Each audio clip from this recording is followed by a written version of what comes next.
മാനസിക വെല്ലുവിളി നേരിടുന്ന മകന് കൂട്ടായി വാർദ്ധക്യത്തിന്റെ അവശതകൾ നേരിടുന്ന ഒരച്ഛൻ. വിചിത്രമായ മാനദണ്ഡങ്ങൾ നിരത്തി അതിദരിദ്ര പട്ടികയിൽ നിന്നും പഞ്ചായത്തും ഇവരെ ഒഴിവാക്കി. കൊല്ലം ജില്ലയിൽ കല്ലുവാതുക്കൽ ഗ്രാമപഞ്ചായത്ത് 18-ാം വാർഡിലാണ് ഈ ദുരിത ജീവിത കാഴ്ചകൾ.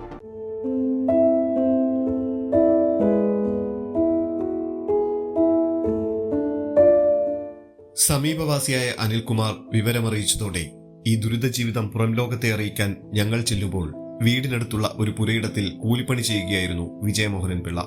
പണിയൊക്കെ കഴിഞ്ഞു വരുന്നതുവരെ ഞങ്ങൾ കാത്തുനിന്നു. പ്രായത്തിന്റെ അവശതകളിലും ജീവിതത്തിൽ ഒന്നിനു പുറകെ ഒന്നായി വന്നു ചേർന്ന ദുരന്തങ്ങളിലും തകർന്നുപോയ ഒരു വൃദ്ധരൂപം.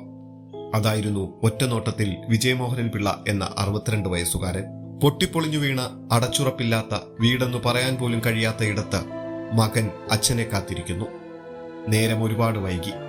മാനസിക ബുദ്ധിമുട്ടുള്ള 38 വയസ്സായ മകനായി ഇനി ആഹാരം ഒരുക്കണം.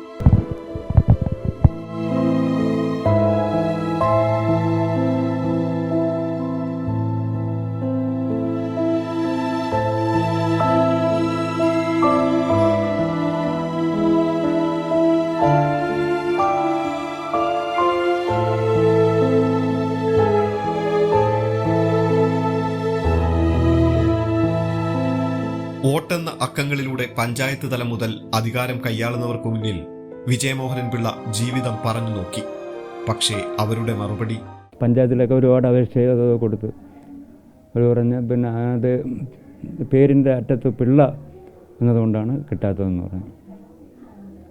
ഒരുപാട് അപേക്ഷയായി കൊടുത്തിട്ടുണ്ട്. ഭാര്യ മരിക്കുന്നതിന് മുമ്പും ഭാര്യ മരിച്ചിട്ട് 11 വർഷമാകുമ്പോൾ, ഈ ജനുവരി 6-ാം തീയതി 11 വർഷമാകും.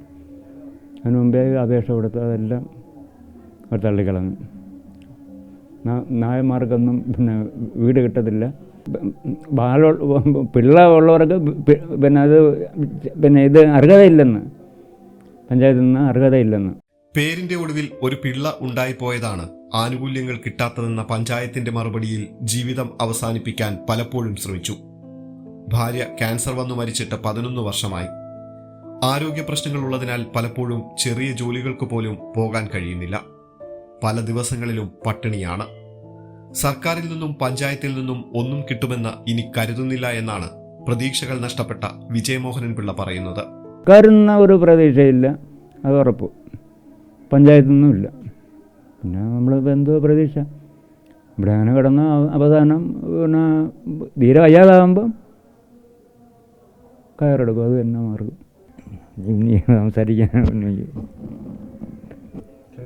ഇതൊക്കെ കാണാതെയാണെങ്കിൽ അതിദരിദ്രമുക്ത കേരളം എന്ന സർക്കാരിന്റെ പ്രഖ്യാപനം എന്തിനു വേണ്ടിയായിരുന്നു? മതിയായ വരുമാന മാർഗങ്ങളോ വീട് ഉൾപ്പെടെയുള്ള അടിസ്ഥാന സൗകര്യങ്ങളോ ഇല്ലാത്തവരും ആഹാരത്തിന് പോലും മറ്റുള്ളവരെ ആശ്രയിക്കേണ്ടി വരുന്നവരും നരകയാതനയിൽ നമുക്ക് ചുറ്റുമുള്ളപ്പോൾ പ്രഖ്യാപനങ്ങളല്ല, പ്രവൃത്തികളാണ് വേണ്ടത്. ലിസ്റ്റിലെ പേര് നോക്കി വോട്ടു ചോദിച്ചെത്തിയവർക്ക് അല്പമെങ്കിലും മനസാക്ഷി ഉണ്ടായിരുന്നുവെങ്കിൽ ഇവർ ഇന്നും ഈ അവസ്ഥയിൽ തുടരില്ലായിരുന്നു. പ്രഖ്യാപനങ്ങൾ എന്തുമായിക്കോട്ടെ, ഇവരുടെ കൂടി കണ്ണീരൊപ്പിയാൽ മാത്രമേ അതിനൊക്കെ ഒരർത്ഥമുള്ളൂ. പ്രദീപ് വാളത്തുങ്കലിനൊപ്പം സുധീഷ്, അമൃത ന്യൂസ്, കൊല്ലം.